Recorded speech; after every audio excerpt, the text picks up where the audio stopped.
The second principle is that innovation is the child of imagination. What I mean by that is that all creative powers draw from a unique source in human intelligence and consciousness, the power of imagination. Imagination is the ability to bring into mind things that aren't present to our senses. And with imagination, we can visit the past, we can enter into the mind sets, the worldviews of other people. Imagination is the seat of empathy, of our being able to associate ourselves with other people's feelings and ways of seeing. And it's empathy that's among the first capacities to perish, of course, when we want to demonize people that we oppose. And a loss of imagination is often the end of empathy. So I believe that imagination is our unique power, and with it too, we can anticipate the future. I think we can't create the future in the sense that we can guarantee that our actions will lead inevitably to the outcomes that we envisage, but we can shape it and we can influence it. Creativity is the power of putting your imagination to work, and it's a very practical process, but it draws from this power. Innovation, I believe, or define it as, the process of putting good ideas into practice. So we already have these three ideas of imagination, creativity, and innovation. But you can't go straight to innovation. If you want to have a culture of innovation, you have to begin by cultivating imagination.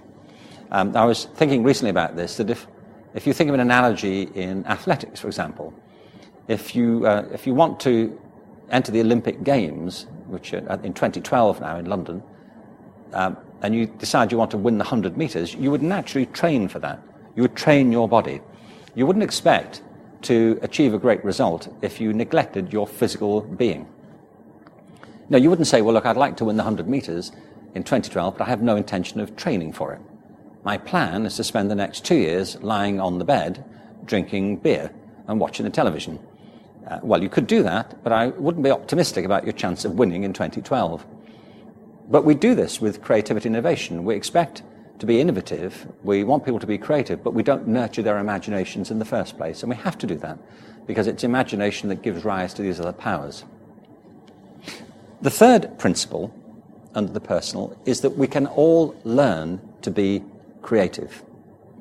There is a view that you're either creative or you're not, and this simply isn't true. Of course, there are degrees of everything, and people have different strengths naturally and different weaknesses, because this is a very individual process. But there are ways of helping people to be more creative in just the same way as there are ways of helping people to be literate. And part of the process of having a strategy is to teach people the skills that are involved. I think of it in two ways. I think of general creativity, which is a set of skills that we might all share in common, and I believe we should be teaching those in our organizations and in our schools. But there's also personal creativity, which is more related to individual aptitudes and passions. This is really what the element is all about. So the first major area of development is personal. The second big area for action is to recognize that creativity, more often than not, is a group activity. It's not a solo activity. So understanding how creative groups work is at the heart of a creative strategy. And there are three principles here, as I see it. The first is that creativity thrives on diversity. All the great creative teams are invariably made up from people with very different aptitudes, attitudes, and forms of experience. In fact, great creative teams are almost invariably interdisciplinary to some degree. So one of the great roles of a creative leader is to know how to compose creative teams. Of course, teams which are very diverse are productive because they bring different points of view together. But it's their diversity that can make them unproductive if they're not properly supported and if they don't have a proper process. But in principle, it's important to recognize, as I believe, that creativity is more often than not the result of diversity than of uniformity. One of the great problems we face, I believe, in education is that where too often in our different countries enforcing a culture of standardization and conformity, which almost naturally begins to inhibit the development of creative capacities. The second key principle, so far as groups are concerned, is that creativity loves collaboration.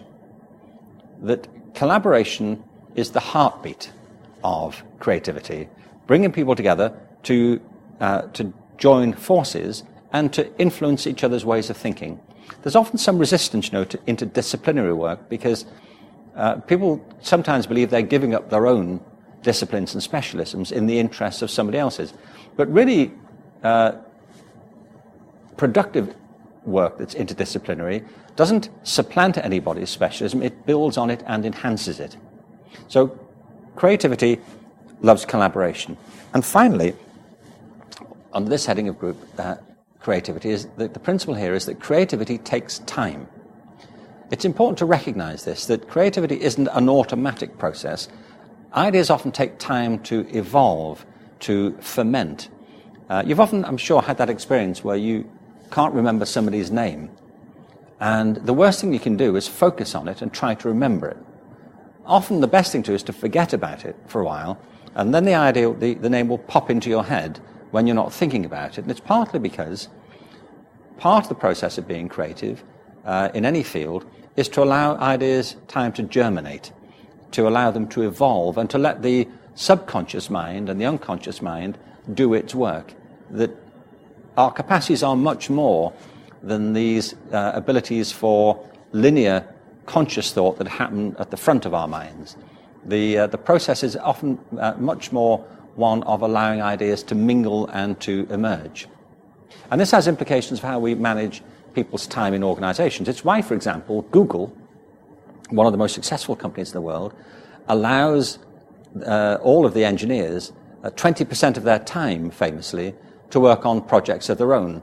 And if their work produces ideas that the company can implement, they have the opportunity to pitch them to the company, and they may well take them up. And in fact, a high percentage of new products from Google have come out of this discretionary time. And the third big area here is about the overall culture of the organization. Let me try and define this. I define culture as the values and forms of behavior that characterize different social groups. And I think of it actually then in two ways, in terms of habits and habitats. By habits, I mean the patterns of behavior, of responsibility, and of management. And habitats, I mean very simply the physical environment in which people work. I did some work a while ago. I was asked to do some work with a company where I was told there were problems of promoting creativity, which they believed were to do with the culture of the organization. And I was asked if I would help. And so I said, well, what does the CEO, the chief executive officer of the company, think? And I was told, well, he doesn't think there's a problem. They said, but in 6 months' time, we're getting a new CEO. So I said, well, look, call me when you get the new CEO, because honestly, if the CEO doesn't think there's a problem, that may well be the problem. Because leadership and leadership styles have a profound effect on the overall culture of the organization. So the final three principles, as I see it, are these. That firstly, creative cultures are flexible. I mean that they are willing to adapt to new circumstances, that the leadership is willing to challenge existing hierarchies, to challenge existing ways of doing things, to reform groups and departments in order to tackle a new problem, that they're not rigid and set in their ways. Actually, John Chambers, who's the head of Cisco at the moment, talks about this in the development of his own leadership style. He said he's gone from trying to lead the company from the front, as he was when he joined the company, to leading it from the middle. And his role, he said, is much more now to bring together interdisciplinary teams across the whole organization. It's to play a center field position. The second principle here is that creative cultures are curious. I mean by this that creative cultures invest time in inquiry, into speculation, into exploring new ideas. I once worked with a man who had the Nobel Prize for Chemistry. And I asked him how many of his experiments failed. And it was interesting. He said about 90% of them. Though he said, of course, failure isn't really the right word. When you're doing research, what you're discovering is what doesn't work. And you have to discover what doesn't work in order to find out what does work. You know, the great inventor Edison, Thomas Edison, managed many interdisciplinary teams and went through multiple false trials, false ends, multiple projects that didn't lead to the result they wanted in order to get to the outcome that they eventually decided on. You have to be prepared to fail if you want to be innovative, and you have to live in a culture that understands the place of trial and error and is willing to tolerate risk. If you live in a culture that's intolerant of risk, it's very hard to be creative. So they are curious. And the final principle is this, that creative cultures love creative spaces. It's important to recognize this. The physical environment has a massive effect on how people think. I mean, whether, if you look around the room you're in at the moment, how people are sitting in relation to each other, what the mood is and the ambience of the space that you're in. There's a reason why artist studios are often the way they are, because they create a mood for people when they work. I used to work with the Birmingham Royal Ballet, and there's a particular atmosphere when you go into a dance studio. It's the same if you go into laboratories. Rooms speak to you in all kinds of ways, and the physical environment can have a massive effect on how you speak back. So literally shifting the furniture can have a huge effect on getting people to think differently. So there are my 9 principles, that everyone has creative potential, that innovation is the child of imagination, that we can all learn to be creative, that creativity thrives on diversity, that creativity loves collaboration, that creativity takes time, that creative cultures are curious, creative cultures are flexible, and that creative cultures love creative spaces. I believe that when we come to look at strategies and actions, that we have to recognize that evolving our capacities for creativity is really no longer an option. These are urgent issues that we now face, and many of the challenges that characterize life in the early 21st century have been brought about by the imaginations and ambitions of people. And we have to think pretty hard now about how we can resolve some of these challenges. This isn't the time to give up on our creativity. It's the time to invest in our creativity and to make more of it than we have before. I think that the big challenge is to link together our strategies for education, for business, and also for community and cultural development more generally. And the work of Agoratalentia, I believe, can have a key role in energizing that process, not just in your community, but further afield. There are communities all around the world now who are trying, as I say, to engage with this particular process. And I'm delighted to be part of these conversations and to wish you well in them. I've been asked to propose an action point, and it's an ambitious one, but I think it's essential. Among all the action points that will be coming out of these conversations, I believe we have to give a very particular focus to education, because it's really in education that our attitudes are formed and our sense of possibility takes shape.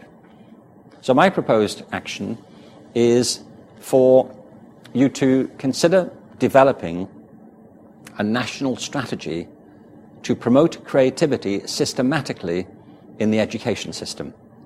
A national strategy to promote creativity systematically in the education system. Now, I know this is possible because I have done this sort of work in other settings, but I believe we have to be systematic and we have to be strategic.